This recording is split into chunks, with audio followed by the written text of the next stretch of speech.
Good morning, welcome back to my channel GS world group Sandesh. आज हम लोग current affair से कुछ महत्वपूर्ण प्रश्नों की व्याख्या करेंगे।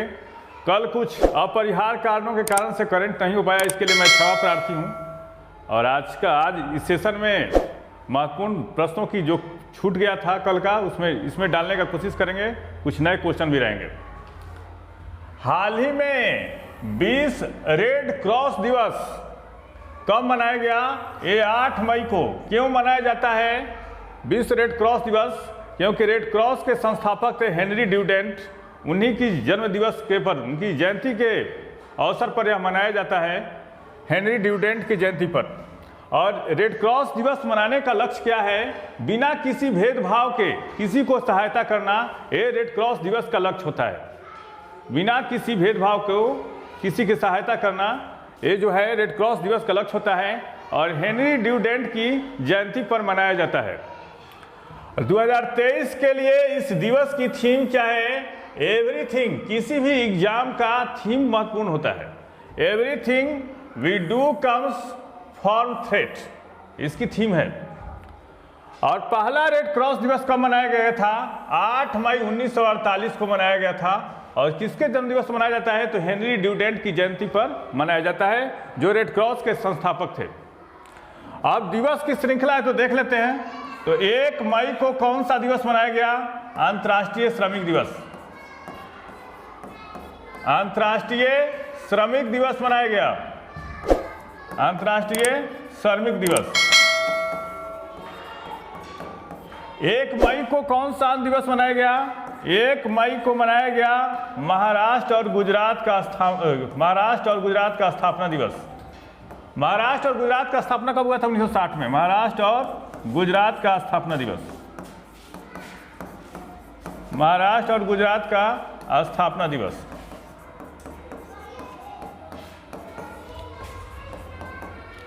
दो मई को कौन सा दिवस मनाया गया? 2 मई को यह मनाया गया विश्व अस्थमा दिवस। विश्व अस्थमा दिवस। विश्व अस्थमा दिवस मनाया गया। 4 मई को कौन सा दिवस मनाया गया? 4 मई को कोयला खनिक दिवस। कोयला खनिक दिवस मनाया गया। और अंतर्राष्ट्रीय अग्निशामक दिवस मनाया गया। और अंतर्राष्ट्रीय अग्निशामक दिवस। अंतर्राष्ट्रीय अग्निशामक दिवस मनाया गया। तो दिवस भी इंपॉर्टेंट होता है, जो पूछता है एग्जाम में, तो इसको भी देख लेंगे। और 7 मई को कौन सा दिवस मनाया गया? 7 मई को BRO बॉर्डर रोड ऑर्गेनाइजेशन का स्थापना दिवस। BRO का स्थापना दिवस मनाया गया। BRO का स्थापना दिवस मनाया गया। नेक्स्ट क्वेश्चन देखते हैं। हाल ही में विश्व एथलेटिक्स दिवस कब मनाया गया? ये 7 मई को। विश्व एथलेटिक्स दिवस कब मनाया गया? 7 मई को। और 2023 में विश्व एथलेटिक्स दिवस की थीम क्या है? Athletics for all a new beginning. Theme काफ़ी इंपॉर्टेंट होता है। और विश्व एथलेटिक्स दिवस पहली बार कब मनाया गया था? तो 1996 में मनाया गया था। कब? 1996 में। और विश्व एथलेटिक्स की स्थापना कब की गई थी? 1912 में स्टॉकहोम स्वीडन में हुई थी। ये महत्वपूर्ण क्वेश्चन है। विश्व एथलेटिक्स की स्थापना कब हुई थी? 1912 में स्टॉकहोम स्वीडन में हुई थी। और इसका मुख्यालय कहाँ है? ये पूछता है एग्जाम में। विश्व एथलेटिक्स संघ का मुख्यालय कहाँ है? मोनाको स्विट्जरलैंड में है। कहाँ पे? Monaco Switzerland. और एथलेटिक्स फेडरेशन ऑफ इंडिया की स्थापना कब की गई थी? ये 1946 में हुई थी। इससे 3-4 इंपॉर्टेंट क्वेश्चन निकले कि विश्व एथलेटिक्स दिवस कब मनाया गया? 7 मई को। मुख्यालय जरूर पूछता है, मोनाको स्विट्जरलैंड। स्थापना कब हुई थी? 1912 में। और थीम तो काफ़ी इंपॉर्टेंट होता है, ऑल टाइम फेवरेट है, athletics for all a new beginning. हाल ही में रक्षा मंत्री राजनाथ सिंह ने कहां पर भारतीय वायुसेना विरासत केंद्र का उद्घाटन किए? ये चंडीगढ़। कहां पे? चंडीगढ़ में। और क्या है इस विरासत केंद्र में, इसको देख लेते हैं। यह भारतीय वायुसेना में संचालन के विभिन्न पहलुओं पर प्रकाश डालता है। भारतीय वायुसेना कैसे किसी भी ऑपरेशन को ऑपरेट करती है, इसके संचालन पर फोकस करता है। यह मानवीय सहायता और आपदा राहत में वायुसेना द्वारा निभाई गई महत्वपूर्ण भूमिका को प्रदर्शित करता है। कौन सा? ये जो है विरासत केंद्र का उद्घाटन किए हैं चंडीगढ़ में। यह वायुसेना की लड़ाकू क्षमता को ही प्रदर्शित करता है। इस विरासत केंद्र का जो उद्घाटन हुआ, इसमें सारी सामग्री जो इस कंटेंट में दिया गया है उस पर फोकस करता है। पूरे वायुसेना की रूपरेखा, ऑपरेशन, मानवीय सहायता से लेकर दूसरे देशों की सहायता करना, ये सारे चीज़ पर फोकस किया गया है इस विरासत केंद्र में। जो राजनाथ सिंह ने पूछेगा कहाँ उद्घाटन किए हैं, तो ये चंडीगढ़ में किए हैं। किस भारत वंशी को अमेरिकी राष्ट्रपति जो बाइडेन, अमेरिकी राष्ट्रपति कौन है? Joe Biden. जो बाइडेन ने घरेलू नीति का सलाहकार नियुक्त किया है, भारतवंशी हैं, ते हैं नीरा टंडन को नियुक्त किया गया है। अब देखते हैं 2022-23 में भारतीय या भारतीय मूल के व्यक्ति की नियुक्ति कहाँ कहाँ हुई, इसके बारे में देख लेते हैं, क्योंकि ये सीरीज महत्वपूर्ण है इसलिए कि नीरा टंडन भी भारत या भारतीय मूल की हैं। तो अंतर्राष्ट्रीय अंतरिक्ष संघ के उपाध्यक्ष कौन है? भी अनिल कुमार है। कौन है? अनिल कुमार। और IMF इंटरनेशनल मॉनेटरी फंड में भारत के कार्यकारी निदेशक कौन है? यह है KV सुब्रमण्यम। ये नई नियुक्ति है, पूछेगा ही पूछेगा। और विश्व बैंक के मुख्य अर्थशास्त्री कौन बने हैं? ये इंदरमित गिल। कौन? इंदरमित गिल। और विश्व व्यापार संगठन समिति के अध्यक्ष कौन है? ये अनवर हुसैन शेख हैं, जो भारतीय ही हैं। और अमेरिकी राष्ट्रपति जो बाइडेन के वैज्ञानिक सलाहकार कौन है? आरती प्रभाकर। ये 2022-23 में भारतीय मूल की महत्वपूर्ण नियुक्तियां हैं। यहाँ से एग्जाम में क्वेश्चन आएगा ही आएगा, तो इसको एक बार देख लेंगे आप लोग।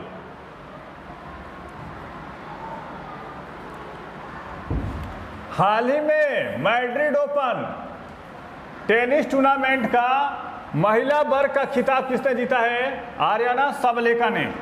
आर्याना सबलेका। और उप विजेता कौन है? ईगा स्वियातेक, जो पोलैंड की रहने वाली हैं।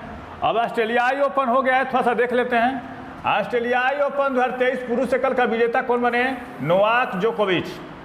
और उप विजेता कौन रहे थे? Stefanos Tsitsipas. और ऑस्ट्रेलियाई एकल महिला एकल किसने जीता था? तो महिला एकल जीता था आर्याना सबलेका ने। ऑस्ट्रेलियाई ओपन महिला एकल किसने जीता था? और ऑस्ट्रेलियाई ओपन महिला का विजेता कौन रही थी? आर्याना सबलेका। और उप विजेता कौन रही थी? उप विजेता एना राबाकिना थी। उप विजेता कौन थी? एना राबाकिना। अब इसके बारे में देख लेते हैं कि टेनिस के 4 ग्रैंड स्लैम होते हैं। कौन होते हैं? 4 ग्रैंड स्लैम होते हैं। टेनिस में कितने ग्रैंड स्लैम? 4 को कहा जाता है ग्रैंड स्लैम होते हैं। देख लेते हैं इसको कौन कौन होता है और साल में कैसे होता है, इसको देख लेते हैं। तो पहले हम चलेंगे नीचे से, यानी पूरब से चलेंगे। तो पहले होगा यहाँ पे ऑस्ट्रेलियाई होगा। फिर आगे बढ़ेंगे पश्चिम की ओर, तो ये हो जाएगा फ्रेंच। उसके बाद आगे देखते हैं यहाँ पे फ्रांस के बाद बगल में है इंग्लैंड, क्या होगा? विम्बलडन। और लास्ट में होगा अमेरिकी। साल में कैसे होता है? तो पहले पूरब से चलेंगे, पहले ऑस्ट्रेलिया से ऑस्ट्रेलियाई ओपन होगा, फिर फ्रेंच होगा, फिर विम्बलडन होगा और फिर अमेरिकी होगा। ये ग्रैंड स्लैम है। तो कौन कौन ग्रैंड स्लैम होते हैं? तो ऑस्ट्रेलियाई साल में, ऑस्ट्रेलियाई, फिर होगा फ्रेंच, और फिर क्या होगा? विम्बलडन, और फिर क्या होगा? अमेरिकी। और स्थापना की दृष्टि से पहले कौन था, ये भी देख लेते हैं। स्थापना की दृष्टि से तो ये पहले हो जाएगा विम्बलडन, उसके बाद कौन होगा? फ्रेंच, उसके बाद कौन होगा? ऑस्ट्रेलियाई, और फिर कौन होगा? अमेरिकी। ये साल में कैसे शुरू होता है और स्थापना से कैसे होता है, आप लोग देख लीजिए। साल में पहले ऑस्ट्रेलियाई शुरू होता है। नई इमारतों में जीवाश्म ईंधन पर प्रतिबंध लगाने वाला पहला अमेरिकी राज्य कौन बन गया? न्यूयॉर्क। और न्यूयॉर्क किस नदी के किनारे है? तो हडसन नदी के किनारे है। और भारत एवं विश्व में प्रथम 2022-23 में देख लेते हैं इसका आंकड़ा। तो नगरपालिका बॉन्ड को जारी करने वाला भारत का पहला शहर कौन बना? बड़ोदरा बन गया है। और 100% हर घर जल घोषित राज्य कौन बन गया? ये बन गया गुजरात। और आरओ का पानी किस गांव में पहुंचा है प्रत्येक घर में? तो ये कौन होगा? ये होगा भरतौल। और सौर ऊर्जा से संचालित गांव कौन बना है? ये है मोढेरा। कौन? मोढेरा। आगे देखते हैं, भारत की पहली वन्य जीव डीएनए प्रयोगशाला कहाँ बनाई गई? ये नागपुर में बनाई गई। कहाँ पे? नागपुर में। भारत की पहली शतरंज अकादमी कहाँ बन गई? ये है भुवनेश्वर। कहाँ पे? भुवनेश्वर में। और जंगली कानूनों को कानूनी अधिकार देने वाला पहला देश कौन बन गया? ये बन गया है कौन? इक्वेडोर। कौन? इक्वेडोर। और विश्व का सबसे बड़ा फ्लोटिंग सोलर फॉर्म कहाँ बना? ये सिंगापुर में। कहाँ पे? सिंगापुर में। और भारत का पहला गोल्ड एटीएम कहाँ खोला गया? ये है हैदराबाद में खोला गया। ये पूछेगा बार बार क्वेश्चन कि भारत का पहला गोल्ड एटीएम कहाँ खोला गया? ये हैदराबाद में। और देश का पूर्ण डिजिटल साक्षरता वाला ग्राम पंचायत कौन बना? ये बना है कौन? पुलमपुरा, केरल।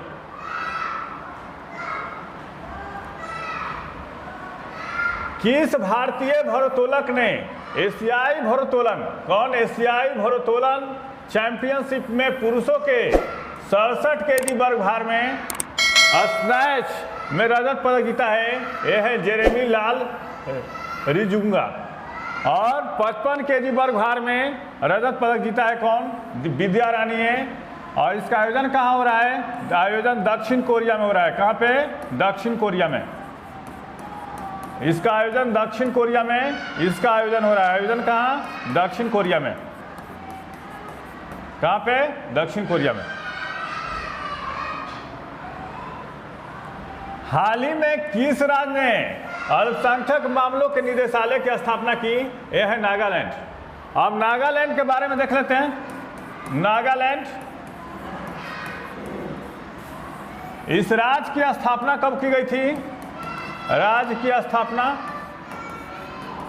एक की गई थी 1963 में। कब? 1963 में। राजधानी कहाँ है?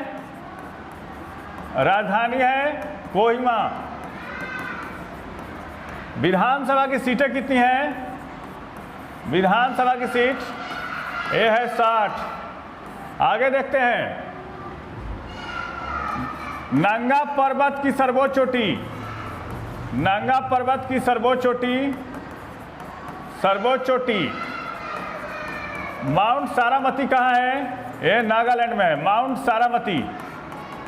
सारामती कहाँ है? ये है कहाँ पे?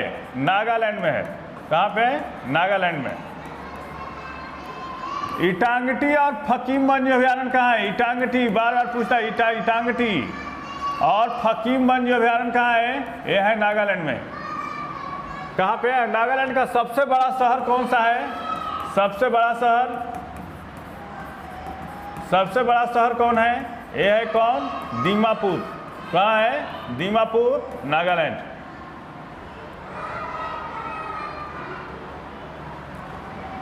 हाल ही में किस युद्धपोत को राष्ट्र के 36 वर्षों राष्ट्र के लिए 36 वर्षों की सेवा के बाद सेवा मुक्त कर दिया गया? ये INS मगध। इसको 1987 में नौसेना में कमीशन दिया गया था और कोलकाता रिच शिप बिल्डर्स द्वारा बनाया गया था इसको।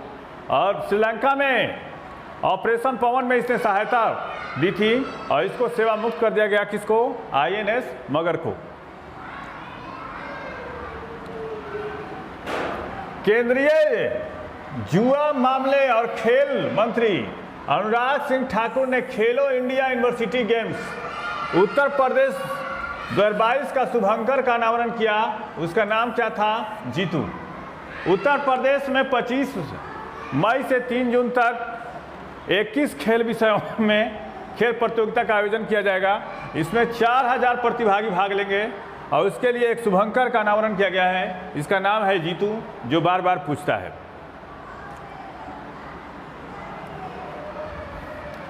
उत्तराखंड में तीर्थों और पर्यटन स्थानों में स्वच्छता बनाए रखने के लिए उत्तराखंड पुलिस ने कौन सा ऑपरेशन चलाया है? यह है ऑपरेशन मर्यादा। कौन? ऑपरेशन मर्यादा। और इसके बारे में देख लेते हैं इसका डिस्कशन। 2022-23 में चलाया गया ऑपरेशन योजना कौन कौन रहा?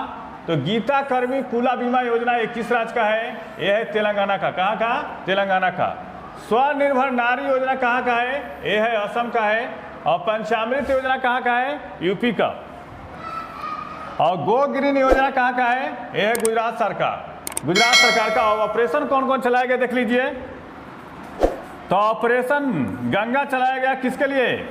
ऑपरेशन गंगा यूक्रेन से भारतीयों को लाने के लिए। यूक्रेन से भारतीयों को लाने के लिए कौन सा ऑपरेशन चलाया गया?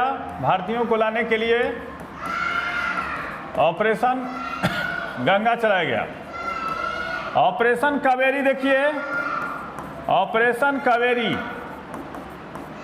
ऑपरेशन कावेरी चलाया गया सूडान से भारतीयों को लाने के लिए। सूडान से भारतीयों को लाने के लिए, भारतीयों को लाने के लिए। आगे देखिए, तुर्की में सहायता पहुंचाने के लिए, तुर्की में सहायता पहुंचाने के लिए कौन सा? ऑपरेशन दोस्त। ऑपरेशन दोस्त चलाया गया, ऑपरेशन दोस्त। और अफगानिस्तान से भारतीयों को लाने के लिए कौन सा ऑपरेशन चलाया गया? अफगानिस्तान से भारतीयों को लाने के लिए, भारतीयों को लाने के लिए कौन सा ऑपरेशन? तो ये ऑपरेशन देवी शक्ति। ये करंट का क्वेश्चन है जो हर एग्जाम का ऑल टाइम फेवरेट है, ऑपरेशन देवी शक्ति। ये चारों ऑपरेशन आप लोग ध्यान में देंगे। ऑपरेशन गंगा यूक्रेन से भारतीयों को लाने के लिए, ऑपरेशन कावेरी सूडान से भारतीयों को लाने के लिए, और तुर्की में सहायता पहुंचाने के लिए ऑपरेशन दोस्त जो तुर्की में और सीरिया में भूकंप आया था, और अफगानिस्तान से भारतीयों को लाने के लिए ऑपरेशन देवी शक्ति चलाया गया। केंद्र सरकार ने ऑल इंडिया रेडियो का नाम बदलकर क्या रखने का फैसला किया है? आकाशवाणी। ऑल इंडिया रेडियो का गठन कब किया गया था? ये 1936 में किया गया था। और इसका आकाशवाणी नाम कब शुरू हुआ? आकाशवाणी शुरू हुआ था 1956 में। कब? 1956 में। यह कदम जो है संसद द्वारा पारित प्रसार भारती अधिनियम 1990 के अनुरूप है। अब किन किन लोग जो होता है शहरों का या स्थानों का नाम चेंज हुआ है इसके बारे में देख लेते हैं। पहले देखेंगे कि ऑल इंडिया रेडियो का गठन कब हुआ? 1936 में। इसका आकाशवाणी नाम चेंज किया गया था 1956 में, लेकिन पूर्ण रूप से संसदीय अधिनियम द्वारा 1990 के अनुरूप इस बार सरकार ने पुराने फैसले को ही जारी रखने का फैसला किया है। तो देख लेते हैं इसके बारे में, जो किन किन जगहों का नाम परिवर्तित हुआ है। तो पुराना नाम था क्या? .510। इसका नाम परिवर्तित करके क्या रखा गया है? गन हिल। औरंगाबाद जिला का नाम क्या रखा गया है? संभाजी नगर। बिहार मखाना का नाम परिवर्तित करके क्या रखा गया है? मिथिला मखाना। और झांसी रेलवे स्टेशन का नाम क्या रखा गया है? रानी लक्ष्मीबाई स्टेशन। और हबीबगंज रेलवे स्टेशन का नाम क्या रखा गया है? रानी कमलापति स्टेशन रखा गया है। और मिड डे मील योजना को नाम क्या रखा गया है? पीएम पोषण योजना या स्कीम। पीएम पोषण योजना या स्कीम रखा गया है।